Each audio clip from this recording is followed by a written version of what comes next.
la radio, tomar un mate y te vas, ¿sí? Bueno, atención con el tema en el que nos vamos a meter a continuación, porque para mí es súper interesante, absolutamente desconocido por mí. Digamos, no sabía que había algo que se denominaba de esta manera. Y estoy hablando de la ecoansiedad. Pero además no es algo que se lo denomina así de forma, no sé, coloquial. O sea, la OMS utiliza este término para referirse a la condición de ciertas personas que sienten un temor constante a un cataclismo ambiental debido a la acción humana. Estoy leyendo la definición, ¿no? Debido a la acción humana sobre el clima y la naturaleza. Y por lo visto es un fenómeno que está en crecimiento justamente por todo el cambio climático que se viene observando hoy. Entonces, en teoría, esto parece que afecta a la salud, concretamente a la salud psíquica de personas y sobre todo de jóvenes. Y se lo llama ecoansiedad. Y la tenemos en línea para hablar de esto a Irene Weiss, que es profesora universitaria de grado y posgrado, bióloga especializada en ecología. Irene, buenas tardes. Pato y Tino te saludan. ¿Qué tal? Buenas tardes, ¿cómo están? Muy bien, muy bien. Gracias por tu tiempo. ¿Cómo es esto, Irene, de que el cambio climático afecta a la salud, digamos, psíquica, podemos decir, de algunas personas? ¿Y esto se llama ecoansiedad? Sí, en realidad, como todo el mundo sabe, la ansiedad es un aspecto de la psicología bastante bien estudiado, solo que acá aparece algo nuevo y con algunas características distintas, porque cuando la gente tiene ansiedad por alguna razón, digamos, médica o, bueno, algo psicológico, la razón que fuere, puede tener ataques de pánico, puede tener alguna fobia. Generalmente, por ejemplo, tienen alguna fobia a algo que no es no es muy lógico, o sea, que no tiene mucho sentido. Por ejemplo, hay gente que tiene fobia a los gatos. Claro. Cuando un gato, bueno, siempre que tenga las uñas cortas, no representa ninguna pero hay amenaza. gente que ve un gato ya a lo lejos y ya Sí. empieza a tener ataque de pánico, viste, que taquicardia, sudoración, se marea, bueno. En este caso sí tiene sentido la ansiedad por razones ambientales, la ecoansiedad, porque es muy cierto que está ocurriendo lo que todos sabemos, lo que leemos en los diarios. Ahora mismo está transcurriendo la conferencia de las partes en la COP27 en Sharm, en Egipto, y bueno, estamos escuchando muchas cosas, leemos en los medios permanentemente todos los problemas ambientales que están sucediendo, la crisis climática, la crisis ambiental. Entonces, no es que sea digamos que sea una ansiedad sin sentido, ¿entendés? Sin un sentido lógico. Tiene sentido y la gente realmente está preocupada, sobre todo la gente joven. ¿Y esto en qué, digamos, cómo lo manifiestan los jóvenes? Porque para llamarle ecoansiedad a todo esto es porque observaron que una cantidad creciente de jóvenes lo manifestaban, ¿no? Sí, tal cual. Mira, en los casos, yo lo veo todo el tiempo con mis alumnos. Yo soy profesora de la universidad en grado y posgrado, y sobre todo los más jóvenes en las carreras de grado están preocupados. O sea, los más resilientes, en el mejor de los casos, dicen que no van a tener hijos porque no quieren dejar descendencia en este planeta que va rumbo a un colapso. Y o sea, que hay que tener, o sea, yo tengo que tener mucho tacto, ¿viste? Y mucho cuidado, que por suerte me ayuda en mis 40 y pico años. Soy una persona grande, ¿viste? De ejercicio de la docencia universitaria, como para poder saber cómo les digo, qué les digo y de qué forma, ¿no? Pero en los casos más graves, que por suerte no me ocurrió acá, pero sí está ocurriendo mucho en Europa, sobre todo Europa del Norte, los chicos se suicidan, o sea, la gente que no tiene resiliencia a partir de la manifestación de Greta Thunberg, ¿viste? Cuando tenía 15 años, que ella salió a hacer huelga los viernes en Suecia, su país, en un movimiento que se llamó Fridays for Future, o sea, los viernes para el futuro. Todos los pibes del mundo, inclusive acá, hasta en pandemia, se estuvieron haciendo manifestaciones de pibes los viernes en Plaza de Mayo, en el Obelisco. Lo que pasa que, bueno, a lo mejor no eran muchos y no salió tanto en los diarios como un acampe, pero sí se notó, ¿no? Yo que estoy en el tema, lo leí aunque sea en un recuadro chiquitito en los grandes medios, apareció. Pero se ha en llegado... Europa es grave, es grave, ¿viste? Porque los chicos llegan en una situación de desesperación y se suicidan. Es horrible. Pero por el cambio climático, o sea... Y mira, el panel intergubernamental de cambio climático, en las últimas reuniones, los últimos informes el año pasado, incluso uno este año, muestran 5 escenarios, y depende de las decisiones que tomen los gobiernos de los países más emisores, depende de qué decisión se tome, va a ser va a ser el cambio que vamos a tener en materia de clima.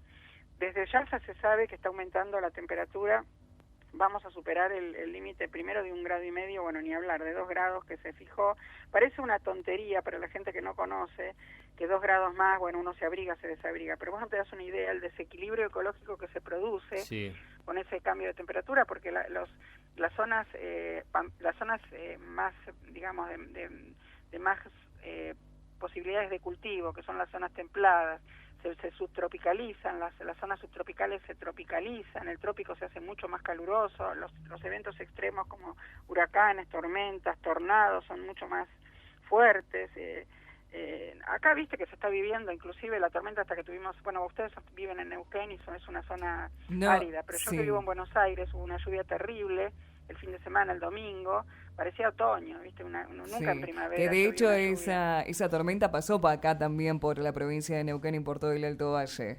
Y fíjate que no es normal. Yo trabajé en la provincia de ustedes, mira, yo trabajé en una evaluación de impacto en el río Limay para Hidronor hace muchísimos años, cuando solamente estaba, ustedes, pero probablemente ninguno de ustedes haya nacido, cuando estaba solamente construido el Chocón en los 70 y había que hacer la evaluación para Licura, Piedra del Águila, Pichipicunleufo, Arroyito, todo lo que se hizo después sobre el río Limay. Se estaba construyendo los barriales y Marimenuco sobre el río, digamos, saliendo del río Neuquén en los Cerros Colorados. Yo participé 7 años, hubo 3 etapas de estudio, era muy jovencita, o sea, tuve una etapa de estudiante de la licenciatura y después recién graduada, ¿no? Antes de irme a vivir a Estados Unidos con mi posgrado.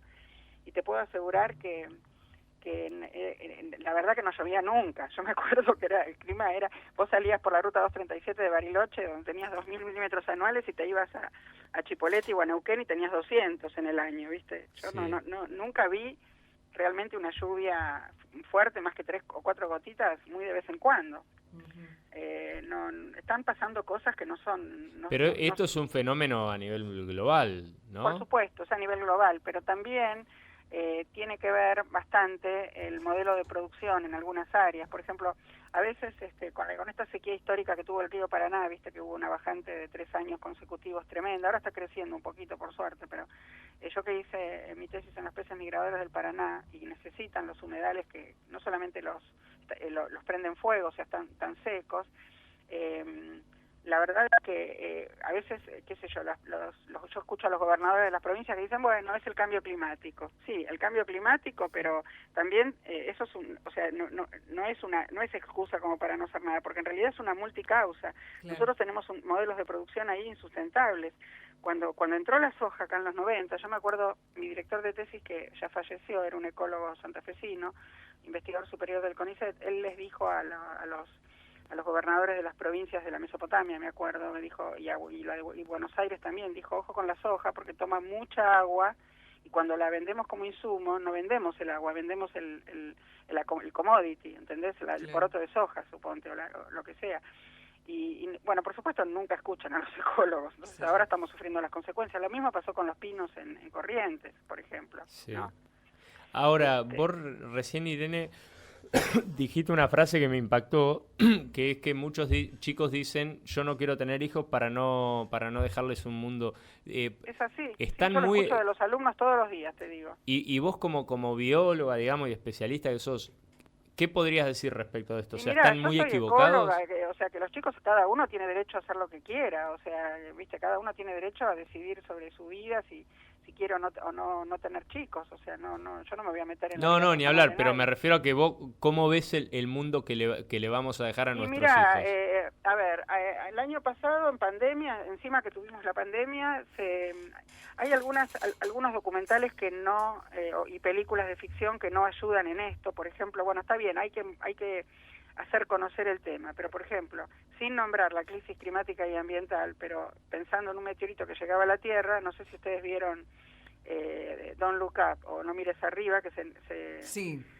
Lo sacó la plataforma Netflix en Navidad, me acuerdo. Yo la vi 3 veces para poder entender algunas metáforas que tenía, ¿no? Obviamente estaba bien era una ironía con respecto a lo que los gobernantes de países desarrollados como Estados Unidos no hacen o no quieren ver, y los medios tampoco, los medios grandes me refiero, ¿no? Los multimedios. Y después había otros documentales, por ejemplo, hay una médica, este documental que te digo tuvo mucha amplia difusión, una médica mexicana que vive en Estados Unidos, que se llama Sofía Pineda, que hizo un documental que se llama Endgame 2050, o sea, Final de Juego 2050, ella habla un inglés que se entiende perfectamente porque es una latina, pero está subtitulado en castellano y está libre, ella donó los derechos, está libre en Google, ¿cómo se llama? En YouTube. Uh-huh. Y salió el año pasado ese documental también. O sea, son documentales que en realidad, por un lado te muestran la realidad, pero por el otro lado asustan, porque de Endgame empieza con una distopía que se supone que dentro de, 20, 30 años la gente está encerrada, le miden la cantidad de agua que toman, le miden la comida que comen, porque falta el agua, porque falta la comida, y si se pasan, los castigan, les cobran una multa, y después hay suicidio. O sea, realmente eso no ayuda a que los chicos puedan pensar en una vida digna, ¿entendés? Porque el agua es un derecho humano hace más de 10 años por las Naciones Unidas, el agua potable. Entonces, nosotros, vos pensás que estamos conviviendo 4 generaciones, la generación de mis padres de 80 y pico, 90, la mía, yo tengo 65, la de mis hijos y la de mis nietos. Entonces, yo veo que todos los sub 45, sub 40 están preocupados porque están pensando en ese colapso, ¿entendés? Claro. Que va a llegar en algún momento. Lo que dice el IPCC, o sea, el Panel Intergubernamental de Cambio Climático, es, bueno, el colapso va a llegar. Lo que hay que tratar es que con el escenario más lejano, tratar de correrlo lo más posible, y por eso se están haciendo estas reuniones internacionales como la de Egipto. Cosa que yo no veo, o sea, yo no soy muy optimista porque nunca veo avances, hablan mucho y hacen poco, ¿entendés? Claro.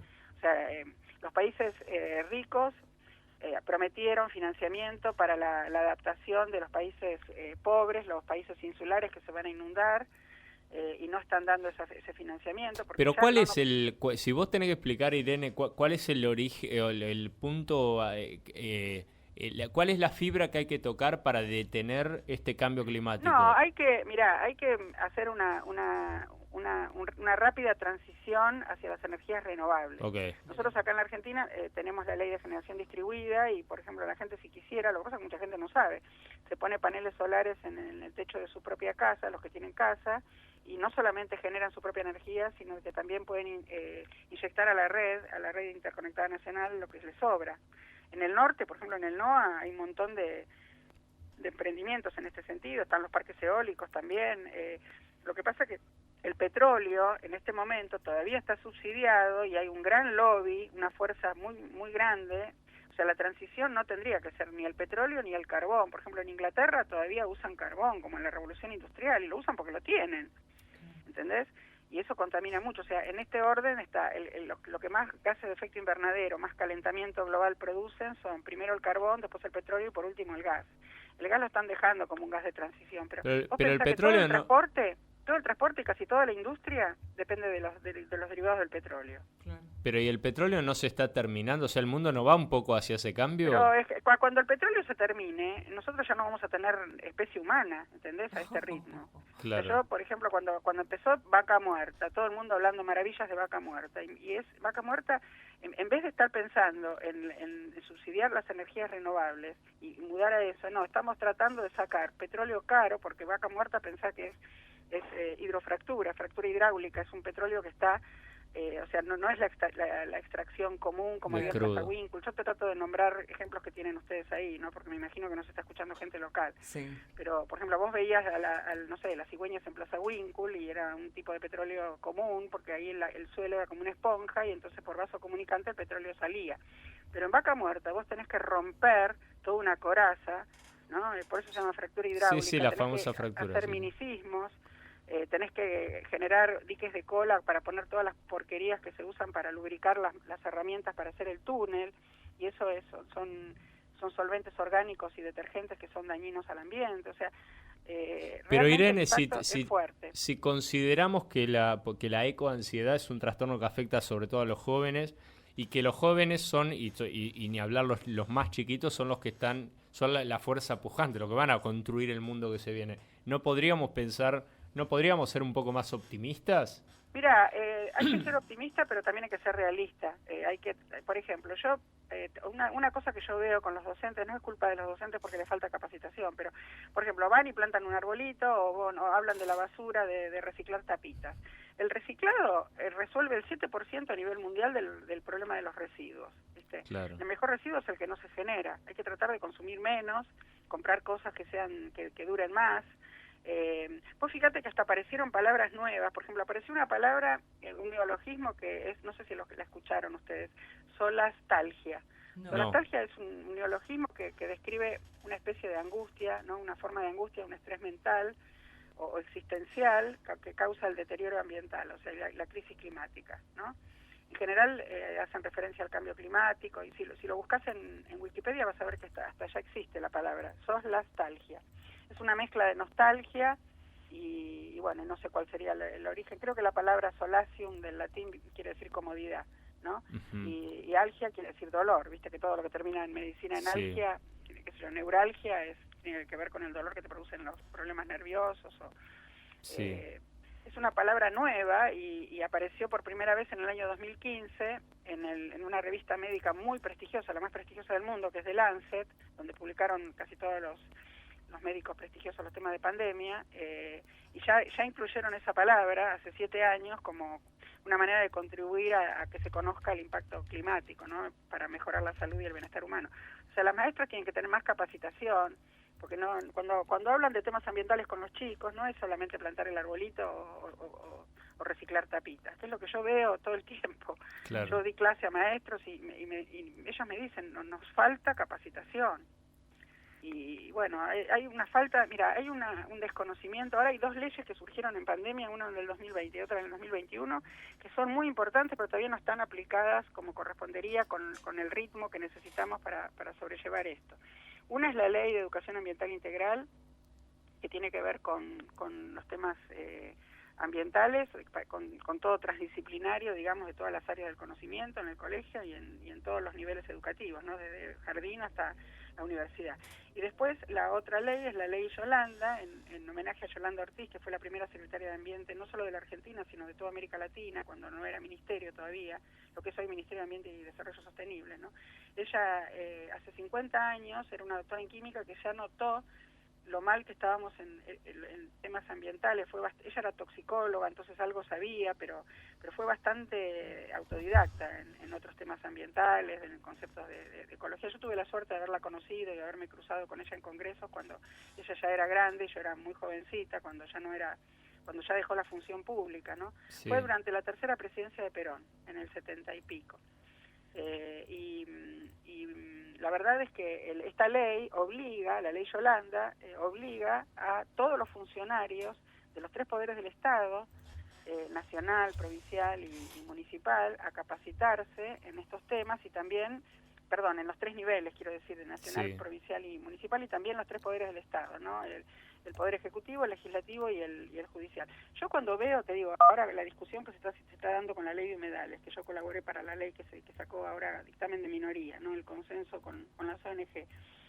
Cuando yo veo la ley que presentó la oposición, con los desastres que quieren hacer, o sea, una ley que saca, digamos, todo lo más importante que protege, o sea, la ley que sacó minoría no quiere decir que no puedan hacer actividades productivas. Lo que pasa es que ni la leyeron. Quieren seguir usando los humedales para plantar o sobre todo para hacer feedlots, para poner para poner terraplenes y poner feedlots y a cualquier precio. ¿Viste? Eso es insostenible.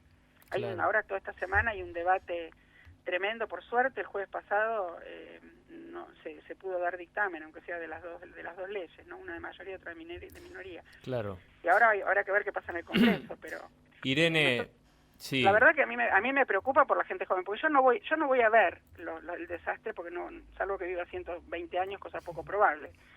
Pero mis hijos y mis nietos sí, entonces me preocupo también por mis alumnos. Claro. Qué bueno. Súper interesante el tema, muy interesante además escucharte hablar, se nota todo lo que... Perdón todo tirar lo que... tanta pálida, pero yo... No, es que no, es la sí. cachetada de realidad que necesitamos claro. todos. Sí. Ustedes me preguntaron sobre la ecoansiedad y tengo que decir... Por supuesto, y sucede. además sos especialista en el tema, por eso te dejamos hablar, nos interesa muchísimo esto. No tenemos más tiempo ahora, tenemos que mandar la tanda, pero queremos agradecerte muchísimo No, un por placer. tu Cuando tiempo y quiera por me esta avisan con charla. tiempo y Patricia tiene mi contacto. Gracias. Bueno, muchísimas Irene. gracias, Irene.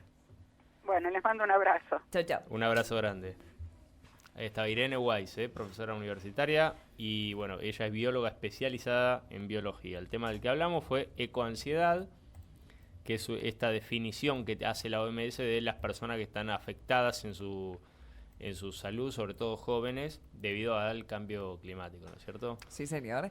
2 de la tarde, 32 minutos, 299.